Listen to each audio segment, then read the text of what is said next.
মধ্যপ্রাচ্যে আবার উত্তেজনা বেড়েছে। পরমাণু অস্ত্র, ক্ষেপণাস্ত্র মহড়া, সামরিক প্রস্তুতি সব মিলিয়ে ইরান, আমেরিকা ও ইসরায়েলের মধ্যে নতুন ধরনের চাপ সৃষ্টি হয়েছে। ওয়াশিংটন ও তেল আবিব নানা হুমকি দিলেও তেহরান তাদের নজরকাড়া সমঝোতা এড়িয়ে নিজস্ব পথে এগোচ্ছে। সম্প্রতি পরমাণু ইস্যুতে রক্তক্ষয়ী সংঘাতের পরও ইরান কোনোভাবেই নিজেদের অবস্থান থেকে সরে আসছে না। তারা স্পষ্ট করে জানাচ্ছে যে কোনো আক্রমণের জবাব দিতে তারা প্রস্তুত। এই পরিস্থিতি শুধু মধ্যপ্রাচ্যই নয়, পুরো বিশ্বকে সতর্ক করে দিয়েছে। ইরান সম্প্রতি বিভিন্ন শহরে ক্ষেপণাস্ত্র মহড়া করেছে। আধা সরকারি সংবাদ মাধ্যমের রিপোর্ট অনুযায়ী ইস্ফাহান, মাশহাদ, খয়রাবাদ ও মাহাত শহরে ক্ষেপণাস্ত্র পরীক্ষা চালানো হয়েছে। রাষ্ট্রীয় টেলিভিশনে মহড়ার ভিডিও দেখানো হয়েছে, তবে নিরাপত্তার কারণে সুনির্দিষ্ট অবস্থান প্রকাশ করা হয়নি। ইরানের দাবি, এই মহড়া পুরোপুরি আত্মরক্ষামূলক। তারা বলছে, কোনো দেশ যদি আক্রমণ করে ইরানকে তার প্রতিহত করার অধিকার আছে। তবে পশ্চিমা দেশগুলো মনে করছে এসব মহড়া আসলে সামরিক শক্তি প্রদর্শনের মাধ্যমে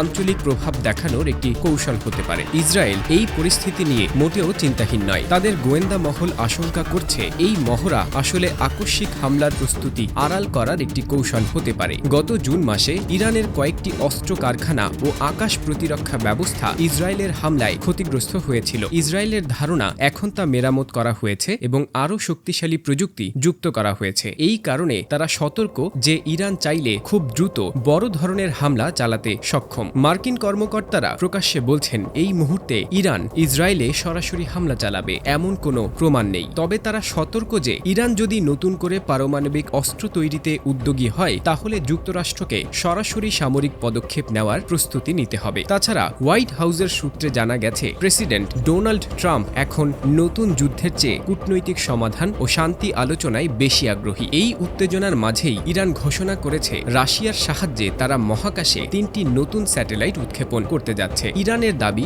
স্যাটেলাইটগুলো কৃষি, আবহাওয়া পর্যবেক্ষণ ও পরিবেশ সংরক্ষণের কাজে ব্যবহার হবে। তবে পশ্চিমা দেশগুলো এই উৎক্ষেপণকে সন্দেহের চোখে দেখছে। তাদের মতে, স্যাটেলাইট উৎক্ষেপণের প্রযুক্তি এবং দূরপাল্লার ব্যালিস্টিক মিসাইল তৈরির প্রযুক্তির মধ্যে খুব বেশি পার্থক্য নেই। ফলে তারা মনে করছে ইরান মহাকাশে শক্তি প্রদর্শনের আড়ালে দূরপাল্লার ক্ষেপণাস্ত্র প্রজেক্টে দক্ষতা বাড়াচ্ছে। বিশেষজ্ঞরা বলছেন, ইরানের সাম্প্রতিক কর্মকাণ্ডের পেছনে দুটি উদ্দেশ্য স্পষ্ট। প্রথমত, নিজেদের সামরিক শক্তি প্রদর্শন করে আমেরিকা ও ইসরায়েলকে বার্তা দেওয়া যে ইরান সহজ লক্ষ্য নয়। দ্বিতীয়ত, সম্ভাব্য হামলার আশঙ্কায় নিজেদের প্রতিরক্ষা ব্যবস্থা আরও শক্ত করা। তারা দেখাতে চাইছে যে কোনো যুদ্ধের জন্য তারা প্রস্তুত। ইরান সাম্প্রতিক মহড়া ও স্যাটেলাইট উৎক্ষেপণের মাধ্যমে শুধু শক্তি প্রদর্শন করছে না, বরং নিজেদের আত্মরক্ষার প্রস্তুতিও দেখাচ্ছে। এদিকে ইসরায়েল ও আমেরিকার মধ্যে সন্দেহ ও সতর্কতা আরও বেড়েছে। বিশেষজ্ঞরা বলছেন, ইরান কৌশলগতভাবে নিজেদের অবস্থান সবসময় শক্তিশালী রাখছে, যাতে কোনো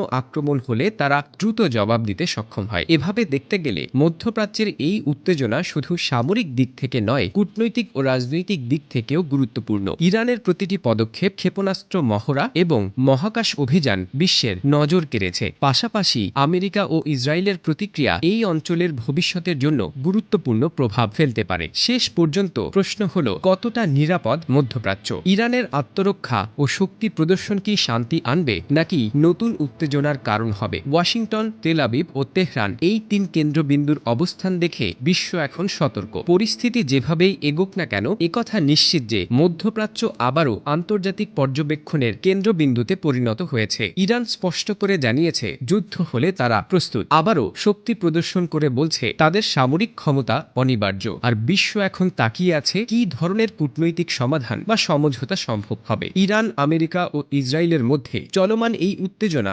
ভবিষ্যতে মধ্যপ্রাচ্যের রাজনৈতিক মানচিত্রকে পুরোপুরি বদলে দিতে পারে।